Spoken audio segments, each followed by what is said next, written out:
Hey guys, I want to show you how easy it is to make your own Montreal steak seasoning. We're going to start with 2 tablespoons each of pepper, smoked paprika and salt, and then just 1 tablespoon of granulated garlic, red pepper flakes, cumin, onion powder, and dill. That's all we need. Let me show you how easy it is to put together.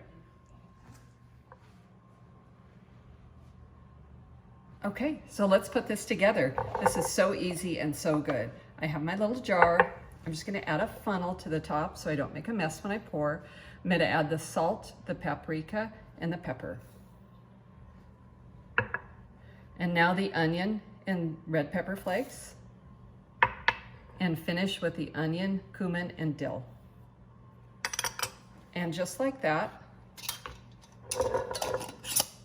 we have, look how pretty that is. Just shake it together. Montreal steak seasoning. That's it.